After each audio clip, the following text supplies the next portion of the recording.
Wanted to point out, snow keeps falling outside. I think somebody has been outdoors outside our studios now. Gosh, I'm going to guess it's probably been 5 or 6 times shoveling the sidewalk just to keep it clean.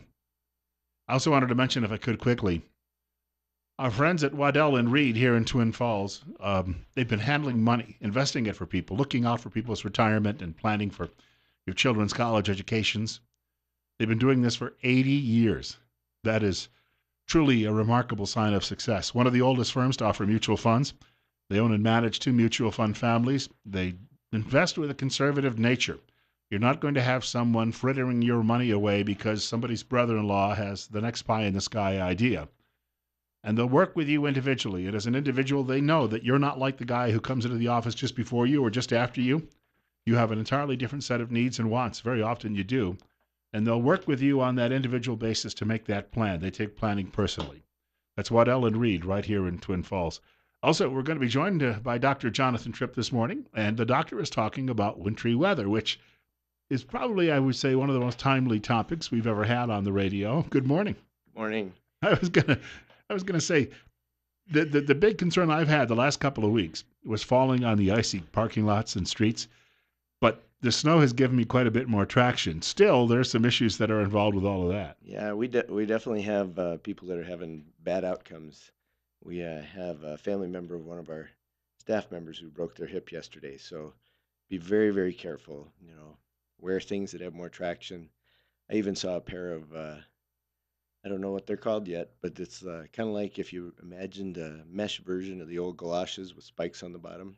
Oh, they're like little cleats They, down they there. do, and they go on running shoes, and they could go on other shoes. And I thought, be a perfect thing for my mother-in-law's Christmas present. So, I was told that law enforcement actually uses those in the winter around here because when you get out of the car and and weather like this, that you've got tremendous traction. that's one of the greatest moments for fall is as you put your weight all on one foot as you're getting up out of the seat of the car. So, yeah, that would be a great time to have that for in and out of a car.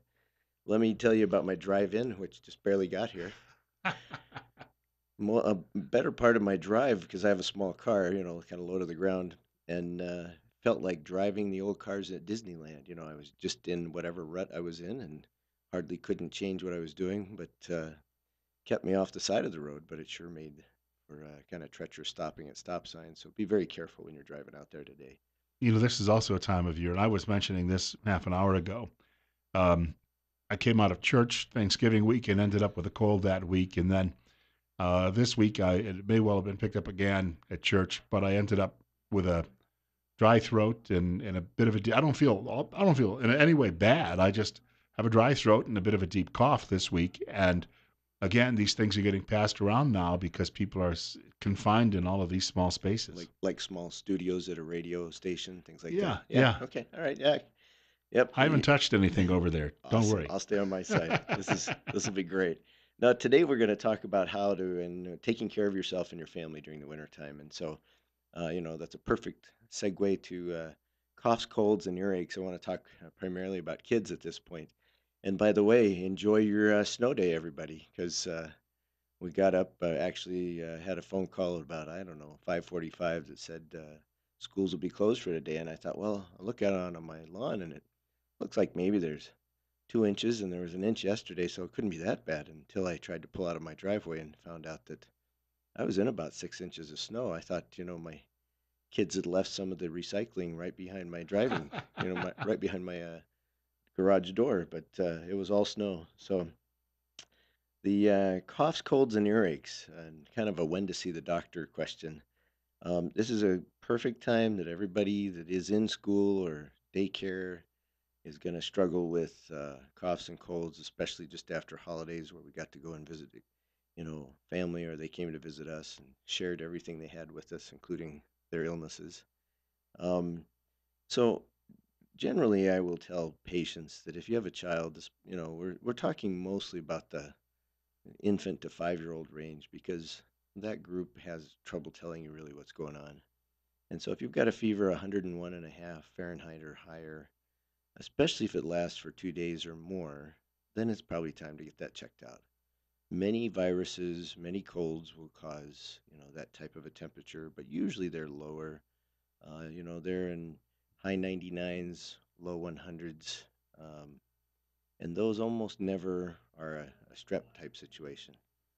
However, I will tell you as an adult that I think a lot of the flu this year does not have its traditional 101 and a half and higher fever. And so when you look at symptoms like body aches, headache, nasal congestion, cough, that all hit at the same time, and not just a little. This is the kind of stuff that pretty well about puts you in bed. That needs a look at the doctor practitioner's office for what's called a rapid flu test. Because if you get treated within the first 48, 72 hours, you can really knock that down and feel a whole lot better. We'll talk some more, it sounds like. Right. We've got a short break coming up. Dr. Jonathan Tripp in studio with us. It's 8:40. It's 22. Bill Colley answering the telephones. And if you've got a comment or question, especially this time of year about some of these issues, give us a call at 736-0300 after the break. That's 736-0300. And remember, life's too short not to feel good. Dr. Jonathan Tripp joining us on this snowy morning across the Magic Valley. Better Health with Tripp Family Medicine. It's 8:43. And Happy New Year. Yeah, a lot That's of us we're trying to remember that when we write the year on checks. That's always a challenge for me. It's 22 right now, and if you've got a comment or question for the doctor this morning, you can also reach us by dialing 7360300, and perhaps somebody you know in the family is suffering from some of the symptoms we were talking about already. And well, you're rather curious when you mentioned that the flu is not leaving people with a lot of high fevers, but still they have a lot of the other issues this year. Yeah, if we go back to, what did that be? About 2007 when the swine flu was so big. I was down in Arizona and it got so epidemic that the state pretty quickly said, we don't even want to hear from you as physicians unless the person is either hospitalized or dead.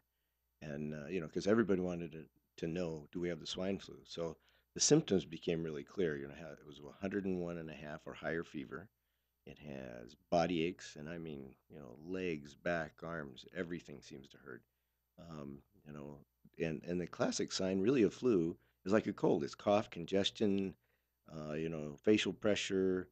And so when I grew up, I mistakenly was taught the flu was nausea, vomiting, diarrhea. And that's not the flu. The flu sounds like a cold gone bad. And so, many people will have those symptoms. Happy to check you out for true flu virus. It used to be that we were recommended not to treat you with uh, a medicine called Tamiflu unless we caught you within the first 48 hours. And what are most doctors saying? Well, why don't you wait 2 days and see what happens? And recommendations over the last 4 or 5 years have changed to saying it really still helps with limiting the symptoms, even if you treat it, 4 or 5 days out. But the flu is a problem because it sets you up to catch more serious things like pneumonia, and that's where older people, younger people really get in trouble is when they get pushed. So let me go back to kiddos. Um, when to see the doctor? When you have a fever of 101 and a half, persisting more than 2 days, that's definite. Come get that checked out because that can be strep throat, it can be tonsillitis, or what's called a tonsillar abscess, which is very threatening to the airway. It can be good old earache that just isn't taken care of by, you know, regular. My favorites are things like ibuprofen for pain, because this is a pain and swelling problem, and Tylenol is okay, but ibuprofen actually helps with swelling. So for ear pain, that's a better choice. And that inflammation, a lot of people warn that inflammation is one of the major causes of long-term illness in this country. If you can reduce it, people will be healthier for longer periods of time in life. I believe that's true in general. That doesn't mean I'm a proponent of every day, all the time ibuprofen. I would much rather see people use exercise and a little bit of common sense. Like I started doing my exercise for the new year a couple days ago and found out my knees don't like it when I jump a lot. A little's okay, a lot not so good. So common sense goes a long way in reducing that. But we have some really nice herbal type things. Curcumin is big on the radar right now, and I think there's a lot of benefits to that. There's other things that are also available you could look into for supplement type medication. But let me talk to you about kiddos. When I really get worried is usually when they're kind of at the end. And children will do well for quite a while and then just drop off the edge of a cliff, so to speak, in their and where they are with their health. And so, what that drop off looks like is we use the word lethargy. And as parents, we often think, well, our kid that normally just runs circles around the house all day has slowed down to a walk, that's lethargic. But in doctor terms, lethargic means your kid is laying there like a blanket, does not want to move. If you want to do things, that normally would bother them, like tickle their feet or, things that will annoy them, and they just lay there, that's a emergency. That's get to the ER, get to the doctor's office, and usually involves dehydration. So if your child is truly lethargic, don't wait a day and see how it goes. The other end of this too is, it wouldn't, I guess, be somewhat the opposite of the dehydration. Is some people end up constipated. Yeah, well, the dehydration actually is what causes the constipation. We in the wintertime, a lot of times because it's cooler, we don't have the direct sun, the direct heat, we don't feel like we're sweating, so we tend to avoid drinking as much. And the main one of the big purposes of the colon is to pull water out of whatever you've eaten or whatever you drank. Um, and so as a result, you get harder stools, less frequent bowel movements, and in a kiddo, often that translates to tummy pain that's right up by the ribs because the gas pressure from being constipated pushes up into that highest point of the colon, and as that colon extends or distends, is when you get sharp cramping type pain.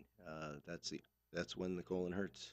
And so a lot of times, if you have a child that says they have a stomach ache, frequently it's not really nausea or a virus that's causing it. A lot of times they lack water and they need a little help getting things moving, and that'll change everything. So consider that. Okay, moving on. Looking at my hands yesterday, I had a nurse just look right at my hands while we were working yesterday and said, "You need some lotion." And believe me, I washed my hands. I can't even tell you, but 50, 100 times a day, depending on the That time. dries them out, even if it's not Yep. this type of weather, right? And when you have cold weather, forced air heating, it really dries out your skin in general. Look in the mirror, you'll find out you've aged about 5 years just by being here in the wintertime.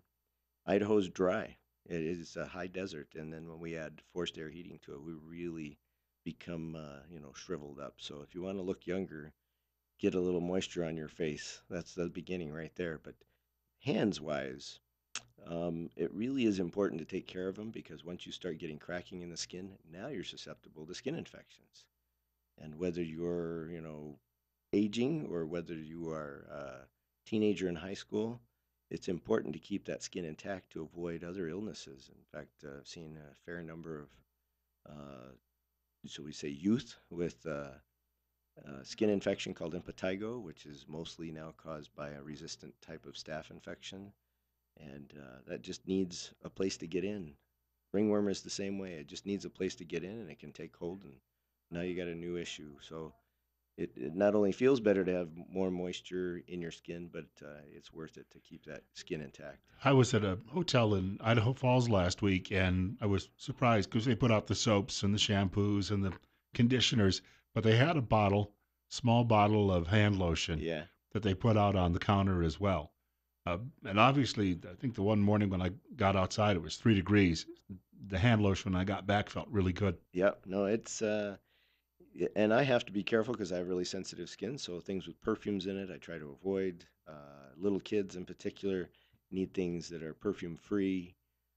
You can even use something as basic as olive oil, and people look at me and say, "You mean like salad type olive oil?" And yes, cooking olive oil is very similar to our skin oils. It does smell like olive oil, but it is very concentrated moisture and it does help restore that.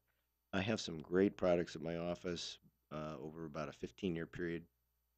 Just learned what is better than average, and we have some things that we've used on 1 year olds and 2 year olds with terrible, terrible eczema where they just have open wounds and bleeding skin. And within about 2 weeks, we can have them almost looking like they never had it. So if you need help with that, please contact our office. In fact, do you want me to tell them how to do that? I think that's a good That's idea. a good way. Okay. Our telephone number is 208 933 4400. So 208 933 4400. You can reach us on Facebook at Tripp Family Medicine and our website, which I was on this morning. It's trippfamilymedicine.com, and I found out how much you can learn about each of our staff members. That's a little bit scary how much they tell about in the day of identity theft and worries. But we have great staff, really good people, and carrying people. So that's it's a good place to come. You've got a mention here. I just want to point out it's 8:51 and we're at 23 and you're listening to News Radio 1310, KLIX, News Radio 1310.com. Jonathan Tripp in studio with us, Dr. Jonathan Tripp and Bill Colley answering telephones. I've got this note here from you about exercise, and you mentioned outdoor exercise because a lot of people this time of year who would normally be outside don't want to be anywhere near the outside. But Brad over at KEZJ, he was out snowshoeing in Sun Valley a couple of weeks ago. Some people love this type of weather and they love outdoor exercise when it's cold and snowy. Yeah, cold is nice because if you're really working, as you sweat, you heat right up, and as long as you don't stop for very long, you stay nice and warm because you're working. I will say that Brad is probably in slightly better shape than I am. So, the person that's really out of shape to start off with snowshoeing at 7,000 feet probably is going to be trouble as a beginner. But snowshoeing is an awesome activity. In fact, imagine being able to hike, but it's a whole different environment than it would be summertime. So, I think that's a beautiful experience. Exercising is a hard thing to come by because we don't have a routine that fits outdoor wintertime weather, especially when we're worried about falling. So if we go out and we want to walk or we want to run, it has to be weather permitting. But some other ideas, let's see, for outdoors is the snowshoeing, the skiing, whether it's downhill. Today would be a great day to be a cross country skier. You could go anywhere in town you want to. Um, the snowboarding, the skiing, and I put down as a question mark snow shoveling. There's an exercise, but again, all things in moderation. If you have a huge driveway and you never exercise, don't become the next heart That attack. used to make me really sweat Yeah. because I would sometimes be shoveling even stairs and um, up to the deck. And I know that when the snow would be a foot, foot and a half deep, you try to take a little off the top Hmm. and you don't try to pick up the entire shovelful at once, but a little off the top. But by the time I'd get to the bottom of the steps, I'd be soaked underneath my winter clothes. Yeah. No, snow shoveling is great. Just pay attention to your own body. Are you pushing too hard? Because you can get back troubles. You can get actual heart attacks happen. I know that from living in the east, northeast, Midwest. They get a heavier snow, and every time there's a heavy snow like today, we'd have multiple heart attacks come through the This is hospital. a lighter snow though, even though the depth is pretty big. But Mm. if you get that heavy wet snow, even at 4 or 5 inches, That's a heavy lift. yeah, you might want to try to Yeah. avoid that if you've got some issues, back or heart issues, right? Sure, and there's lots of kids off of school today. I bet you $5 would go a long ways on a shovel job. So there's a thought. Indoors, this is where to change your routine for the wintertime. Looking for things that you can do walking in the house, walking upstairs, downstairs, weightlifting. It does not have to be big weights, and they don't even have to be official weights. They can be Campbell soup cans, they can be milk jugs, you name it. Dance, yoga, and I put videos, videos, videos. There's a bazillion of them, and so you don't even have to buy them. You could go on YouTube and download your own exercise, whatever you like. Other nice possibilities are going to a gym, especially we have a city swimming pool. Would be excellent for anybody that has achy joints or sore muscles or a back that's in trouble. The swimming pool is ideal, and you'll feel good. It's a you don't even have to swim. You can wade, and it will be good exercise because you're pushing against resistance there. I saw on TV a couple of weeks ago somebody tested one of those boards that look like the surfboard that they dance around on, Uh huh. and the woman who was actually there doing the test said it is very good for you. You wonder sometimes when you see these things on TV if it's just a scam, but she said no, you get moving and it's a good thing in the middle of winter. Well, the biggest thing I can say is you got to move it or lose it because we know that whether it's arthritic joints that you would think, well, if I move that it'll hurt worse, and the answer is if you move it and do it frequently, it will actually do better than if you don't move it, than if you try to protect it. So in a similar way, if you're not used to doing twisting type motions, do some twisting. If you're not used to climbing stairs, do some stair climbing. You need to strengthen the muscles of your core, your legs, your hips to help avoid you from falling. And it helps burn those calories that we sometimes consume too much of. So let me go to eating a little bit. We want to try to avoid prepared foods, and the main reason is because prepared foods are made to taste good and are loaded with calories, usually fat, sugar, lots of salt.